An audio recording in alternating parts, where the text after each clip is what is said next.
नमस्कार दोस्तों। Fitness classes YPS में आपका स्वागत है। डेली करंट अफेयर्स के सेशन में हम आज बात करेंगे 21 और 22 जनवरी का 2 दिन का करंट अफेयर्स क्वेश्चन हम डिस्कस करेंगे। उसके पहले बता दूं जो भी नए व्यूवर्स हैं उनके लिए कि आप अगर टेलीग्राम से अभी नहीं जुड़े हैं तो टेलीग्राम से जुड़ जाएं। डिस्क्रिप्शन बॉक्स में लिंक दिया हुआ है, उसको ज्वाइन कर ले, जिससे सारे के सारे जो वीडियो लेक्चर हैं उसके पीडीएफ आपको फ्री अवेलेबल मिल जाएगा। ठीक, प्लीज़ आप लोग जो क्वेश्चन होते हैं उसका आंसर जरूर दिया कीजिए कमेंट करके, और आगे शेयर जरूर करें। चले आते हैं आज के हम पहले क्वेश्चन से। पहला क्वेश्चन है, भारत में पर्यावरण प्रभाव आकलन निम्नलिखित में से किस अधिनियम द्वारा वैधानिक रूप से समर्पित है? तो किस अधिनियम द्वारा यह समर्पित है? यह है पर्यावरण संरक्षण अधिनियम द्वारा। भारत में जो है पर्यावरण आकलन जो है वो पर्यावरण संरक्षण एक्ट 1986 द्वारा एक वैधानिक रूप से समर्पित है, जिसमें EIA पर्यावरण प्रभाव आकलन है, ठीक, इन्वायरमेंट इम्पैक्ट को क्या कहते हैं, ऐसे उपकरण के रूप में यूज होता है। पद्धति या प्रक्रिया या विभिन्न प्रावधान शामिल है जिसमें जो ये UNEP द्वारा, ठीक है, यूनाइटेड नेशन इन्वायरमेंट जो प्रोग्राम है उसके द्वारा एक ऐसे उपकरण के रूप में इसे परिभाषित किया जाता है जिसका उपयोग निर्णय लेने के पहले ही किसी परियोजना को पर्यावरणीय, सामाजिक और आर्थिक प्रभावों की पहचान करने के लिए किया जाता है। अगर हम एक बार नज़र डालें इस पे कि पर्यावरण प्रभाव आकलन क्या है और भारत से इसका क्या संबंध है। अगर इतिहास की बात करें तो इसकी पहली बार जो है 1976-77 में हुई, जब ये योजना आयोग ने विज्ञान प्रौद्योगिकी विभाग को जो नदी घाटी परियोजनाओं की पर्यावरणीय कोण से जांच करने के लिए कहा था। पहली जो EIA है उसकी अधिसूचना पर्यावरण वन मंत्रालय द्वारा 1994 में की गई थी। अब ये पर्यावरण वन जलवायु परिवर्तन मंत्रालय हो गया है, तो उसके अंतर्गत 1994 में की गई थी। इसके अनुसार क्या था, उस सूचना के अनुसार कि किसी भी गतिविधि के विस्तार और आधुनिकीकरण के साथ उसी की अनुसूची 1 में सूचीबद्ध नई परियोजनाओं की स्थापना के लिए पर्यावरण मंजूरी EC की आवश्यकता थी। कानून 1986 का पर्यावरण संरक्षण अधिनियम, जिसमें EIA पद्धति और प्रक्रिया पर विभिन्न प्रावधान शामिल हैं, भारत में पर्यावरण प्रभाव आकलन के लिए कानूनी सहायता प्रदान करता है। तो ये EIA और भारत से रिलेटेड कुछ इम्पोर्टेंट फैक्ट हैं। आते हैं हम अपने नेक्स्ट क्वेश्चन पे। नेक्स्ट क्वेश्चन कह रहा है, दीनदयाल अंत्योदय योजना जो है आजीविका मिशन, राष्ट्रीय आजीविका मिशन के संदर्भ में कुछ विचार दिए हैं, उसको पढ़ना है आपको। यह पंचायती राज मंत्रालय द्वारा लॉन्च किया गया। दूसरा कह रहा है, इसे स्वर्ण जयंती ग्राम स्वरोजगार योजना पुनर्गठित संस्करण के रूप में लॉन्च किया गया। तीसरा कह रहा है, इसे विशेष प्रयोजन वाहन जैसे स्वायत्त राज्य समाज द्वारा एक मिशन मोड में कार्यान्वित किया जाता है। तो कौन सा सही है? तो इसमें सही है आपका बी और सी, डी ऑप्शन आपका सही है। ये राष्ट्रीय आजीविका मिशन NRLM जो है ग्रामीण विकास मंत्रालय, ना कि पंचायती राज मंत्रालय द्वारा, किसके द्वारा? ये ग्रामीण विकास मंत्रालय द्वारा, ग्रामीण विकास मंत्रालय द्वारा भारत सरकार द्वारा जून 2011 में इसे शुरू किया गया था।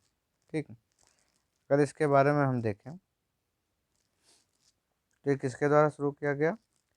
Ministry of rural development, Bharat सरकार द्वारा जून 2011 में स्वर्ण जयंती ग्राम स्वरोजगार योजना जो के पुनर्गठित संस्करण के रूप में इसे लॉन्च किया गया था। इसका उद्देश्य था कि जो गरीब लोग हैं उनको कुशल और प्रभावी एक मंच सॉरी तैयार करना, जिससे वे अस्थायी और आजीविका संवर्धन और वित्तीय सेवाओं द्वारा बेहतर पहुंच के माध्यम से घरेलू आय में वृद्धि कर सकें। नवंबर 2015 में कार्यक्रम का नाम बदल दिया गया और ये दीनदयाल उपाध्याय योजना, जिसे DAY NRLM कर दिया गया। इसमें क्या गया, जो सेल्फ हेल्प ग्रुप हैं, जो स्वयं सहायता समूह हैं और संघ संस्थान जो हैं, उनके माध्यम से देश के 600 जिलों और 6000 ब्लॉक 2.5 लाख ग्राम पंचायत, 6 लाख गाँव में लगभग 7 करोड़ ग्राम गरीब परिवारों को ये कवर करने और 8 से 10 वर्ष की अवधि में इन्हें सामूहिक आजीविका के लिए समर्थन देने के लिए एक एजेंडा बनाया गया। इसमें इसके अलावा इसमें क्या था कि जो गरीब थे उनके अधिकारों, सार्वजनिक सेवाओं, विविध जोखिम और सशक्तिकरण के बेहतर सामाजिक संकेतकों तक उन्हें पहुंच बढ़ाने के लिए एक सुविधा प्रदान किया जाएगा। ठीक, तो ये सब कुछ थे और इनके मार्गदर्शक सिद्धांत। तो आते हैं नेक्स्ट क्वेश्चन पे अपने। सीमा सुरक्षा बल बीएसएफ के संबंध में निम्नलिखित कथनों पर आपको विचार करना है। भारत की सीमाओं की सुरक्षा सुनिश्चित करने के लिए 1 दिसंबर 1955 को 1962 के जो युद्ध हुआ था उसके मद्देनजर बीएसएफ की स्थापना की गई। या दूसरा ऑप्शन कह रहा है यह गृह मंत्रालय के प्रशासनिक नियंत्रण के तहत भारत सरकार के 7 केंद्रीय पुलिस सशस्त्र पुलिस बलों में से एक है। ठीक, सही कौन सा है? तो सही है आपका सी ऑप्शन सही है। बीएसएफ जो है बीएसएफ के बारे में अगर देखें तो बीएसएफ जो है भारत की सीमा सुरक्षा बल की मतलब जो रक्षा की पहली पंक्ति है उसमें अंतर्राष्ट्रीय सीमाओं पर भारतीय क्षेत्रों की रक्षा करती है ये। इस बल की जो स्थापना है वो 1955 में की गई थी, भारत पाकिस्तान के युद्ध के दौरान 65 में। यह बल जो है वो घुसपैठ को कम करने के लिए सुरक्षा बढ़ाने में लगा हुआ था। बल का जो नेतृत्व था वो भारतीय पुलिस सेवा के एक अधिकारी करता है। ठीक, यह उग्रवाद विरोधी अभियानों के दौरान जो सीआरपीएफ है और जो भारतीय सेना है उसकी भी सहायता करता है बीएसएफ जो है।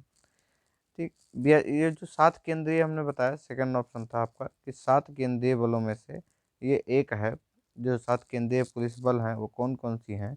तो वो आसाम राइफल्स हो गई आपकी, सीआरपीएफ हो गई, ठीक, और सीआईएसएफ, आईटीबीपी,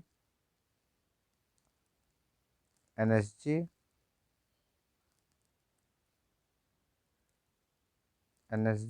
और आपका एसएसबी हो गया। ठीक, तो ये 7 और एक साथ में बीएसएफ आपका है ही। तो ये 7 हमारे कौन से बल हैं? ये केंद्रीय सशस्त्र पुलिस बल हैं। ठीक, ये बीएसएफ आता किसके अंडर में है? तो ये गृह मंत्रालय के अंडर में आता है। किसके अंडर में? गृह मंत्रालय के अंडर में आता है। नेक्स्ट क्वेश्चन है निम्नलिखित में से किन राज्यों का गठन पूर्वी क्षेत्र पुनर्गठन अधिनियम 1971 द्वारा किया गया? तो ये ऑप्शन सही होगा डी। तीनों के तीनों का गठन जो है वो उत्तर पूर्वी क्षेत्र पुनर्गठन अधिनियम 1971 द्वारा किया गया था। अगर हम देखें तो इन तीनों के गठन की बात करें तो इससे पहले कि पूर्वोत्तर 7 बहनों में बदला गया, उत्तर पूर्व की क्षेत्रीय संरचना में जो असम प्रांत है, असम के मैदान, पहाड़ी जिले और उत्तर पूर्वी सीमावर्ती क्षेत्र के उत्तर पूर्वी सीमांत क्षेत्र शामिल हैं। 1947 में स्वतंत्रता के बाद मणिपुर, त्रिपुरा और रियासतों को इस क्षेत्र में आदिवासी और जातीय आबादी के आधार पर अपना राज्य का दर्जा मिला था। मणिपुर त्रिपुरा को 1949 में केंद्र शासित प्रदेश का दर्जा दिया गया। नागालैंड को 1963 में राज्य का दर्जा दिया 1 दिसंबर को। एक तरफ 1949 में त्रिपुरा और मणिपुर को जहां केंद्र प्रशासित का दर्जा दिया गया, वहीं मेघालय तब भी असम का एक हिस्सा था। ठीक, बाद में 1969 में असम पुनर्गठन अधिनियम 1969 के माध्यम से राज्य का सफलतापूर्वक एक स्वायत्त राज्य मान्यता प्राप्त हुई। अगर हम इनकी स्थापना की बात करें तो मणिपुर की जो स्थापना हुई थी उत्तर पूर्वी राज्य के एक सुंदर राज्य के रूप में हुई, जिसका जो है इम्फाल राजधानी है। ठीक, इसका स्थापना कब हुआ था? तो इन सब का स्थापना हुआ 21 जनवरी 1972 को। 21 जनवरी 1972 को हुई। ठीक, किस माध्यम से? जो उत्तर पूर्वी का पुनर्गठन अधिनियम था 1971 का, उसके रूप में। तो मेघालय का भी हुआ उसी में और त्रिपुरा का भी हुआ। नेक्स्ट क्वेश्चन है भारतीय संविधान की 7वीं अनुसूची निम्नलिखित में से किससे संबंधित है? तो ये संबंधित है आपके संघ और राज्यों के बीच शक्तियों के विभाजन से रिलेटेड। कौन से आर्टिकल में? आर्टिकल 246। इसके तहत 7वीं अनुसूची संघ और राज्यों के बीच शक्तियों के विभाजन से संबंधित है, जिसमें तीन अनुसूचियाँ आती हैं। एक आपकी आती है संघ अनुसूची, दूसरा है आपका राज्य अनुसूची, तीसरा आपका समवर्ती अनुसूची।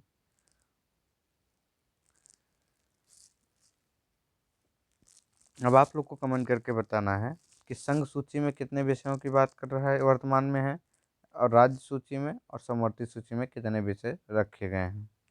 नेक्स्ट क्वेश्चन है आपका कर्मचारी भविष्य निधि संगठन, जिसको बोलते हैं EPFO, निम्नलिखित में से किस एजेंसी के तहत एक सांविधिक निकाय है? तो ये किसके अंतर्गत आता है? ये श्रम मंत्रालय के अंतर्गत आता है। यह 1951 में स्थापित किया गया था। कब? 1951 में स्थापित किया गया। यह एक वैधानिक निकाय है, सांविधिक के साथ वैधानिक निकाय भी है ये। ठीक। नेक्स्ट क्वेश्चन है आपका निम्नलिखित में से किसके द्वारा ऑपरेशन सर्द हवा प्रारंभ किया गया? तो जो ऑपरेशन सर्द हवा है वो किसके द्वारा? BSF के द्वारा प्रारंभ किया गया। नेक्स्ट क्वेश्चन है निम्नलिखित में से किस संस्था द्वारा वैश्विक सुरक्षा आउटलुक 2022 प्रकाशित किया गया? वो किया गया विश्व आर्थिक मंच, जिसको हम WEF बोलते हैं। ठीक। कमेंट करके जल्दी बताएं कि इसकी स्थापना कब हुई थी और हेडक्वार्टर कहाँ है।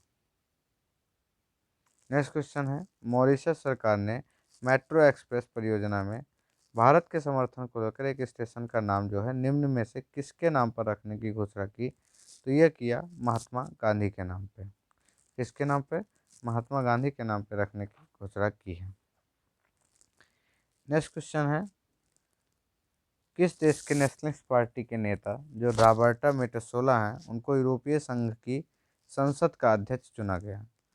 तो यूरोप की जो अल्टा देश है वहाँ की जो एक नेशनलिस्ट पार्टी की नेता हैं रॉबर्टा मेटसोला, उन्हें यूरोपीय संघ की जो यूरोपियन यूनियन है उसकी संसद की अध्यक्ष चुना गया है। ये सबसे कम उम्र की अध्यक्ष हैं इस संसद की, यूरोपीय यूनियन संसद की।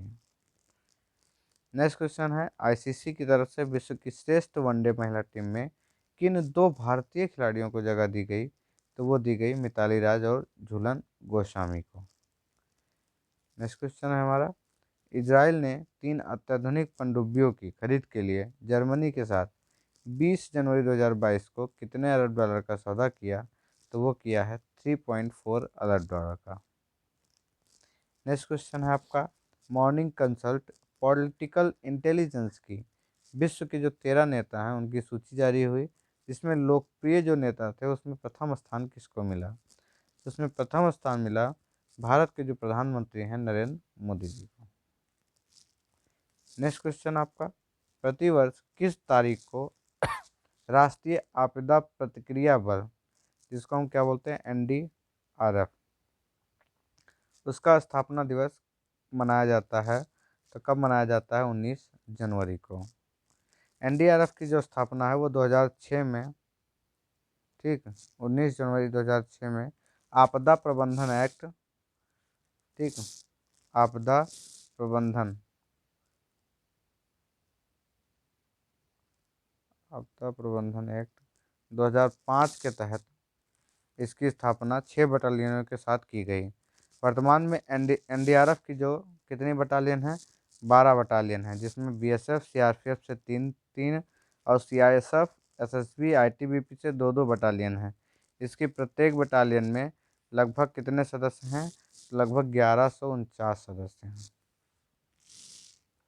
नेक्स्ट क्वेश्चन है समाचारों में देखे गए मत्स्य 6000 जो है वो क्या है? तो वो है गहरे समुद्र में चलने वाला एक वाहन। मत्स्य जो 6000 है ये समुद्रयान परियोजना के तहत गहरे समुद्र में चलने वाला एक वाहन है। इसे क्या है गहरे समुद्र में खोज के लिए 3 व्यक्तियों को 6000 मीटर की गहराई तक ले जाया जाएगा। इसे इसरो द्वारा जो NIOT के सहयोग से स्वदेशी रूप से विकसित मानव युक्त एक सबमर्सिबल वाहन है ये। नेक्स्ट क्वेश्चन है डीप ओशन मिशन के संदर्भ में निम्नलिखित कथनों पर विचार करना है। कह रहा है यह पूरी तरह से अनदेखे खनिजों, पत्थरों, जीवित और निर्जीव संस्थाओं के लिए हमारे देश में गहरे जल निकायों के अध्ययन और खोज पर ध्यान केंद्रित करेगा। दूसरा कह रहा है, यह समुद्रयान परियोजना डीप सी ओशन मिशन का हिस्सा है। तो कौन सा सही है? तो ये दोनों के दोनों सही हैं। नेक्स्ट क्वेश्चन है आपका, हाल ही में सुभाष मौमिक का निधन हुआ, वह किस खेल से संबंधित थे? तो वे थे किससे? फुटबॉल से संबंधित थे। सुभाष मौमिक 1970 में एशियाई खेलों में कांस्य पदक जीतने वाली टीम के सदस्य थे। ठीक, ये पहले मोहन बगान के साथ, जो पहला मोहन बगान बना था, तो उसके कोच के रूप में जुड़े और ईस्ट बंगाल के सबसे सफल कोच बने थे। कोलकाता मैदान को उन्हें जोस मारिनो कहा जाता है। जो कोलकाता मैदान है वहाँ का उन्हें जोस मारिनो कहा जाता है।